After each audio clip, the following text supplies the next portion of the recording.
नमस्कार हजुरहरूलाई के छ सन्चै आराममा हुनुहुन्छ होला यसरी हाम्रो कार्यक्रममा हुनुहुन्छ हाम्रो युवा अहिलेको युवा चल्दो बल्दो जेन्टीको लिडर उहाँको परिचय हामीले केवल गर्न चाहनु होला र यसै गरी के छ हाम्रो ठिकै छ अनि के छ सन्चै आराममा हुनुहुन्छ अहिले कहाँ हुनुहुन्छ अहिले त अब यस्तै हो जेन्जीको अब आन्दोलनमा हिँड्दा होइन यसरी तपाईँलाई लाग्नुभयो अब पहिलोचोटिमा हाम्रो होइन एकचोटि आन्दोलन भएपछि सुशीला कार्कीलाई बसालियो सुशीला कार्कीलाई प्रधानमन्त्री बसालेर पनि अहिले चाहिँ यो आन्दोलन गर्नेको यो पीडित र माहौल चाहिँ के कारणले भएको यसलाई चाहिँ प्रश्न गर्नु यस्तो हुन्छ अब जस्तो भन्दाखेरि अब हामीले चाहिँ अब जेन्जीमा चाहिँ हामीले भन्दा पनि हाम्रो अब भाइ बहिनीहरूले जेन्जी आन्दोलनहरू गरे जेन्जी आन्दोलन गरे मार्फत चाहिँ हामीले भाइ बहिनीहरूले सुशीला कार्कीलाई प्रधानमन्त्री बनाउनु भयो अब त्यस्तो हुन्छ कि प्रधानमन्त्रीले बनाउनु भयो जेन्जीहरूले प्रधानमन्त्री बनाउनु भयो तर जेन्जीहरूलाई चाहिँ प्रधानमन्त्रीले चिन्नु भएन कि अब प्रधानमन्त्री जब हुन थाल्नुभयो तबसँग भन्नुभयो भाषण गर्नुभयो 3 दिनमा नै अब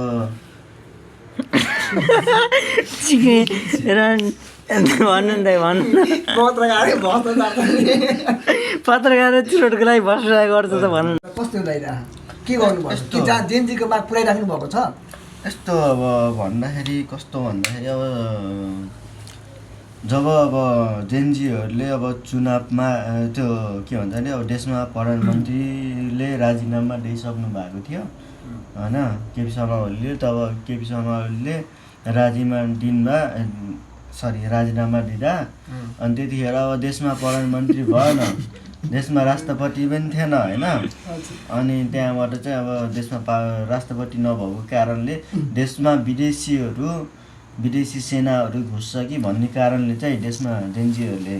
प्रधानमन्त्री सपोर्टमा राख्नु भएको होइन अनि त्यतिखेर चाहिँ 6 महिनाको लागि राखेको 6 महिनाको लागि राख्नु भएको 6 महिनामा त्यतिखेर माग जेन्जीहरूको के थियो भन्दाखेरि त्यतिखेर 6 महिनामा जो केपी शर्मा ओली शेरबहादुर देउवा केपी ओली शेरबहादुर देउवा शेरबहादुर देउवा होइन प्रचण्डे माओवादी काङ्ग्रेस एमालेको चाहिँ विरोध भएको त्यतिखेर होइन त्यसमा जेन्जी थपिएको नि त दाइ जेन्जी चाहिँ किन थप्यो भन्दाखेरि त्यहाँ धेरै भ्रष्टाचार भयो त्यही भएर थपिएको भयो र भ्रष्टाचार हुनुको कारणले चाहिँ त्यही हो जेन्जीहरू उत्रिनु कारण भयो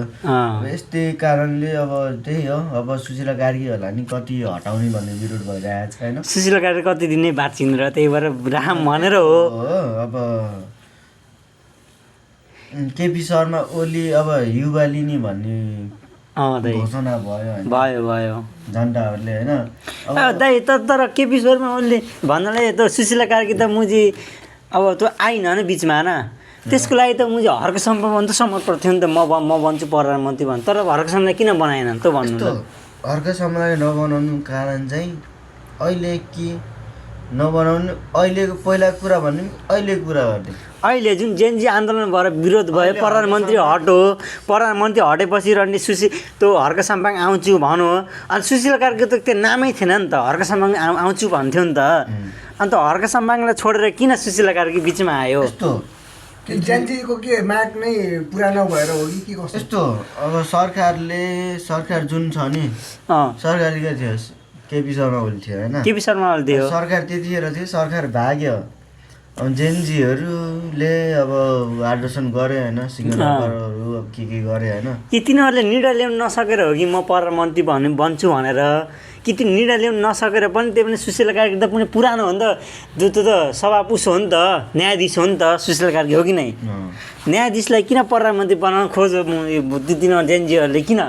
सुदन कार्की थियो बालन शाह थियो हर्क सम्पाङ थियो अब त्यो कुलमान घिसिङ थियो रवि साङ्गलाई जेल हालेको थियो त्यही पनि किन तिनीहरूलाई छोडेर किन त सुशीला कार्कीलाई बजैलाई किन त्यो प्रधानमन्त्री पदमा दियो भन्नु त कि धेरै एक्सपिरियन्स भएर हो कि धेरै भोगिसकेको कुरा 84 वर्षसम्म के भोगेको त्यो कुरा बुझेर हो कि के हो यस्तो हो कि अब जेन्जी भनेको को जेन्जी भनेको अब 22 देखि 30 वर्षमा उमेरका पुस्ताहरू हो लिडर कुन पार्टीको सुदन कार्की भन्ने थियो तर त्यसपछि पहिला भन्दा गुरुङ अनि त्यसपछि पहिला सुरु स्टार्ट गरेको मिराज ढुङ्गाना हो मिराज ढुङ्गाना होइन अनि त्यसको सदस्य मिराज ढुङ्गाना कुन पार्टीको स्वतन्त्र हो नो स्वतन्त्र हो त्यो कुनै पनि पार्टीमा भोटै हाले छैन कि त्यो मिरा ढुङ्गानाले नो त्यो त एउटा व्यवसाय मान्छे हो नि त दाइ बोट बिरुवा पालेर हुर्काउने बेच्ने मान्छे हो नि त राजतन्त्र मान्छे हो कसरी राजतन्त्र मान्छे सुदन त बल्ल कति वर्ष भयो र धेरै भनेको 28 वर्ष भयो होला ल धेरै भनेको 28 वर्ष 25 वर्षदेखि 28 वर्ष सोचिरहेको छौ के भन्छ मिडियामा फोटो आइसकेको छ फोटो आहा दाइ त्यसको अनुहार हेर्दा पनि थाहा हुन्छ नि त्यसको उमेर कति हो भन्ने राजेशसँग फोटो खिचेको अनि त्यो के भन्छ के अरे हाम्रो दाइ त्यो जन्मिँदा राजतन्त्र त हटिसकेको थियो होला कि दाइ त्यसै गरी हटिसकेको थियो तर पनि राजा हुन् क्या तिनीहरू बुझ्यौ राजा तर यस्तो हो कि दाइ त्यति बेला राजतन्त्र थियो त्यसपछि बल्ल राजतन्त्र हटेर लोकतन्त्र लिएको हो कि नै लोकतन्त्र किन लियो राजावादीमै मन नपरेर हो कि नत्र राजावादी नै सबैलाई ठिक लाग्थ्यो भने त किन लोकतन्त्र ल्याउँथ्यो हो यस्तो हो क्या त्यतिखेर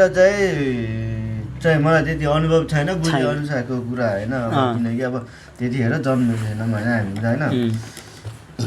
त्यतिखेरको कुरा चाहिँ राजतन्त्र चाहिँ ठिक थियो त्यसको लागि ठिक थियो तर कुनै कुनै विरोधीहरूले त्यसको ओलीहरूले तर तपाईँले के कारणले ठिक थियो भन्नुहुन्छ दाइ नत्र पहिलाका जनताहरूले त राजशासन ठिक छैन भनेर लोकतन्त्र तानियो राज शासनमा के गर्न मिल्दैन भन राज शासनमा आफ्नो शासन चलाउन पाइन्न राजाको मात्र शासन हुन्छ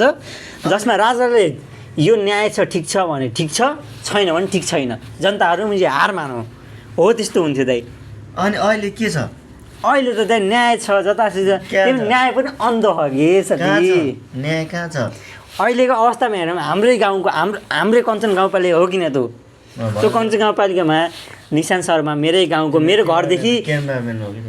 मेरो घरदेखि दाइ मेरो घरदेखि एउटा घर छोडेर अर्को घरमा त्यसको घर छ एउटा घर छोडेर है जम्मा एउटा घर छोडेर त्यसको घर छ अब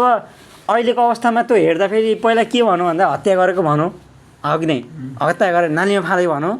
अनि नालीमा फालिदिएपछि त्यसपछि 3 दिनपछि 4 दिनपछि के आयो न्युज यो दुर्घटना फोर्स गाडीले मुझे ठोक्कर दिएर नालीमा फालिदिएको भन्ने फोर्स आयो होइन न्याय कहाँ छ कि कतिसम्म गिरे के हत्यारा देखिए न्याय गोली पाउने देखिए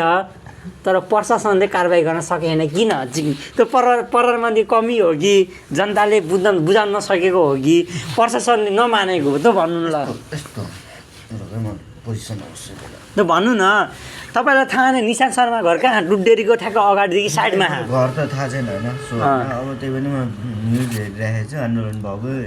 हामी जान सकेनौँ भन्नु ल जान सकेको छैन किनकि हामी धेरै टाढा छौँ टाढा हामी तर काम पनि त्यही हो हामी जिम्मेवारी आफ्नो जिम्मेवारी पुरा गर्नुपर्छ त्यही भएर त्यही जिम्मेवारी पुरा गर्नको कारणले चाहिँ हामी चाहिँ उ गर्न सकेको छैन होइन अनि त्यही भएर अब सक्दो खोजी चाहिँ गर्नु पर्यो त्यसको चाहिँ अब जसले न्याय पाउनेले न्याय पाउनु पर्यो अब जसले अब नराम्रो उ गरेछ अब हटेर छ उसलाई चाहिँ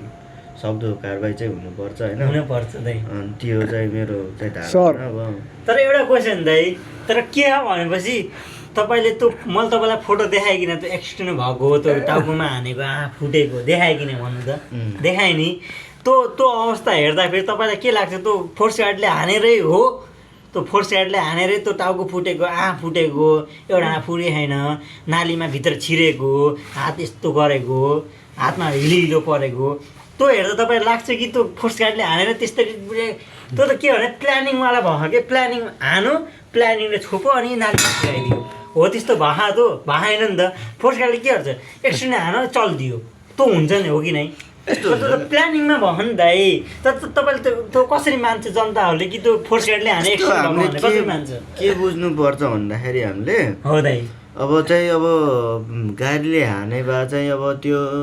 उडेर चाहिँ कोही ठाउँमा अब कोही बाटोमा कि बाटोमै खस्ने हो नालीमा कसै को खस्दैन अब यस्तो हुन्छ कि अब नालीमा भित्र नै भेटिनु भन्नु चाहिँ कारण छुट्टै हो होइन के कारण छुट्टै हो दाइ